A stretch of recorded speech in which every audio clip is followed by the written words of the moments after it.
Not a whole lot to recap since last week was a bye week, but nonetheless a very good bye week.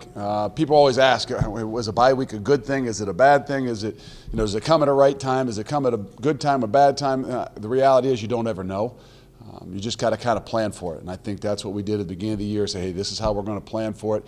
That way you kind of take out the emotions of based on what your season is. Now, there's obviously you got to be able to adapt and adjust for some situations, but we stuck to our plan pretty much to practice on Tuesday, Wednesday, Thursday, go pretty good, but also give the young guys a lot of opportunities and a lot of reps. So I think that worked well. We gave them off, kind of the whole weekend, and it's not like you heal up. It's not like a bad ankle, Garrett Campbell's ankle or something is going to heal up just because you were off for 2.5, 3 days. But the ability to kind of get away a little bit, kind of refresh your mind, your spirit a little bit, to come back in here on a Sunday night with a great attitude, go back out there and practice a little bit different on Monday, and to be able to attack this thing going forward. You can't put too much. You put 2 weeks into just Temple, by Wednesday they're bored.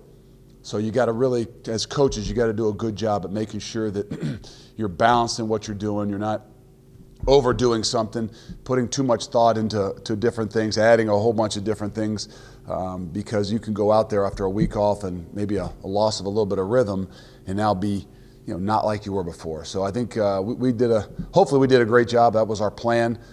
We got to get ourselves back into the track of our routines, to how we practice on Tuesday and Wednesday, so we can come out on Saturday and play the way we've been playing.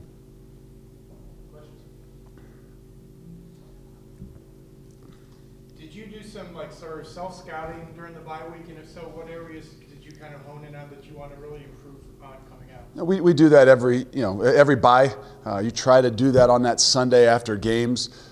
There's things that we got to do, little things here and there. I think statistically sometimes you're really just kind of trying to peek at it, but you're looking at, defensively, what are you calling on third down and what's the consistency? Offensively, okay, what's the backfield set and what plays are we running? So it's a good opportunity for you to maybe even break some tendencies, the things that you've done, but also to be aware. And that's where I think you got to make sure you got enough balance in what you're doing to not all of a sudden say, hey, we need to change everything up.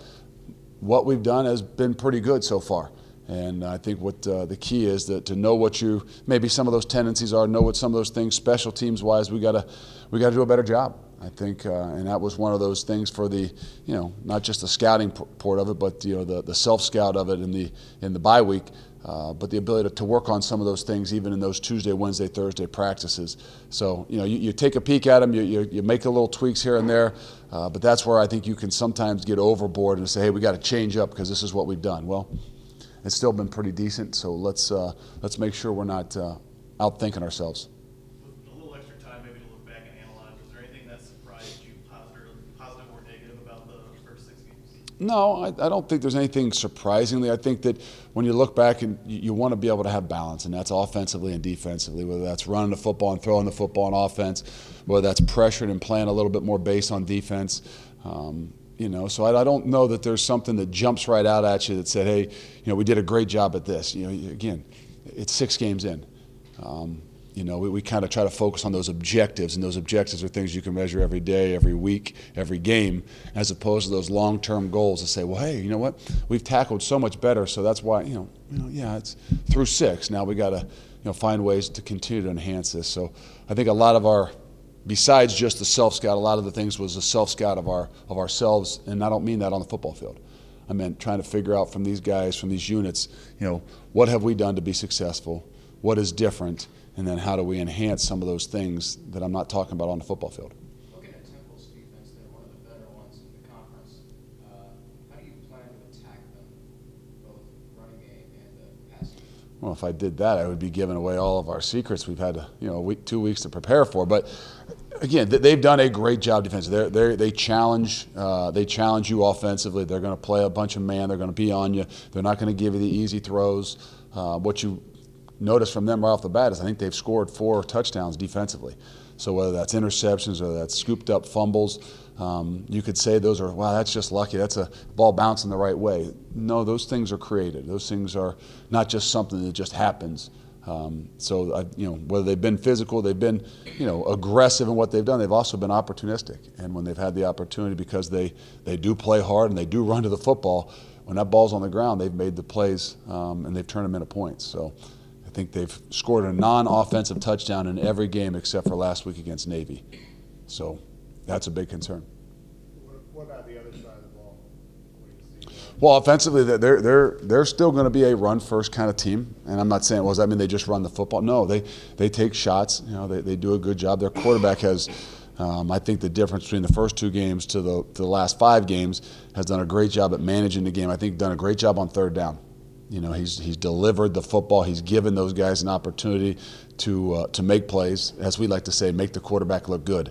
And I think they've got 3 or 4 guys out there on the outside that give the quarterback a chance to look good. And I mean that in the sense that he puts the ball in a good position, but those guys go up and make some plays. And I think in return, you start to look statistically at how they've done, you know, not just throwing the football, but more specifically on third down. And I think they've done a really good job of getting the ball down the field and giving those guys opportunities to make some plays.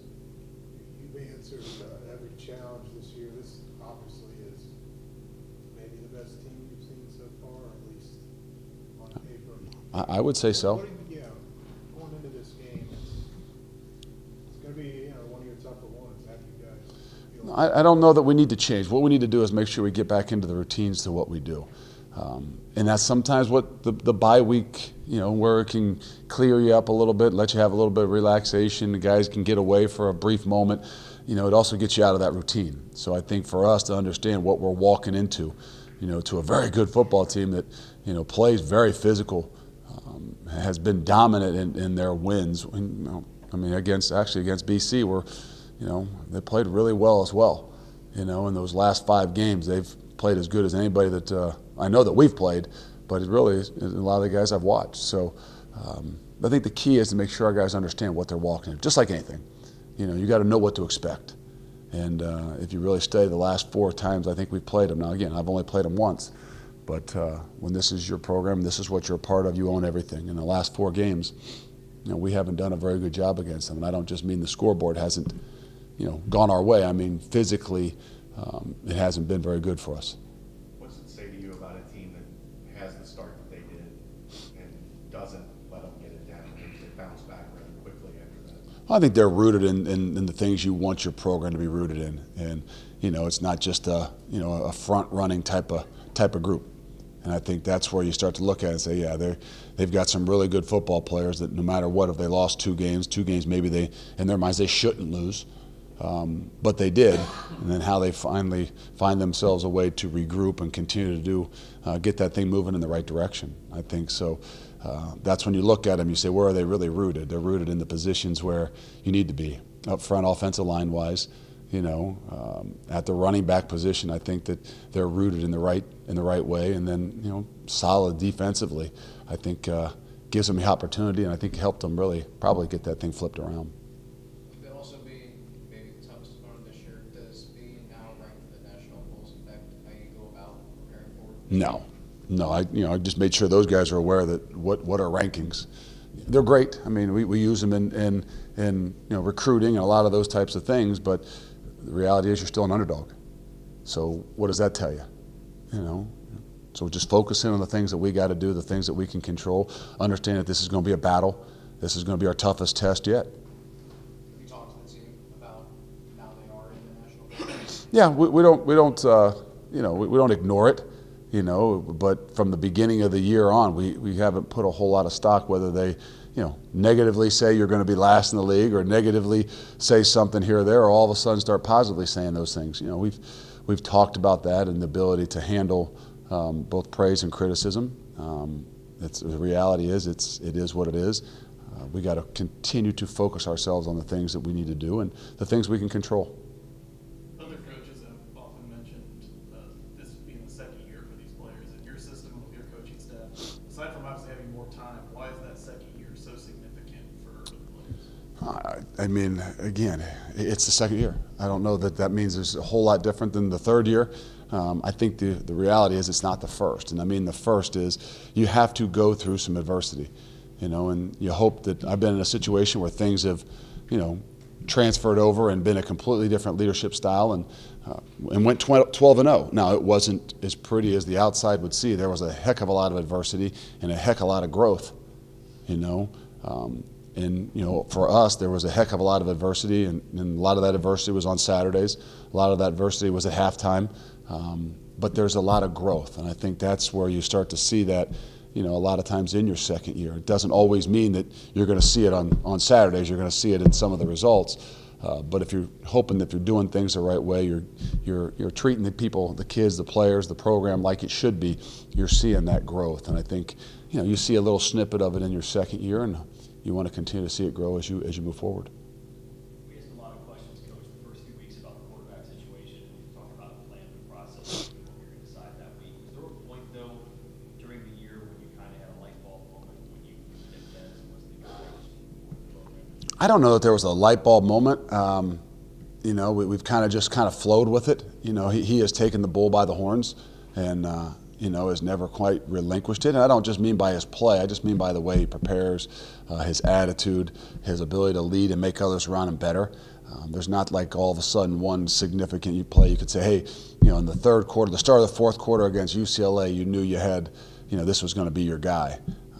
We still kind of fall along that thing that, hey, you know, if there comes a situation, Hayden's done a great job, and we wouldn't hesitate to have to put him in there and still play. But with that being said, too, I think that you're seeing a growth. We're seeing a growth from Desmond every week, every day, every week. And I don't just mean, you know, on throwing the football. I mean just in all the little things, of understanding the game, the nuances, the things that we want our quarterbacks to be able to communicate and control on the football field. And to follow up on the rankings question, you're a guy who played in college with, you got everybody's best shot every time you played in a college football game. When you do show up with that number next to your name, do you think it does add a little something to the other team? It definitely does. You know, there's without a doubt. You know, and I think that's what you want, more importantly, for our guys to understand, as opposed to how they feel about, you know, being ranked.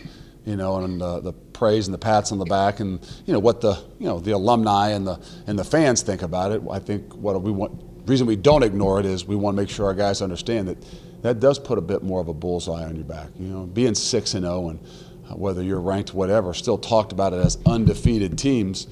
You know, makes it that much more important for the other team as well. So that's different for us. You know, in the year and a half that we've been here.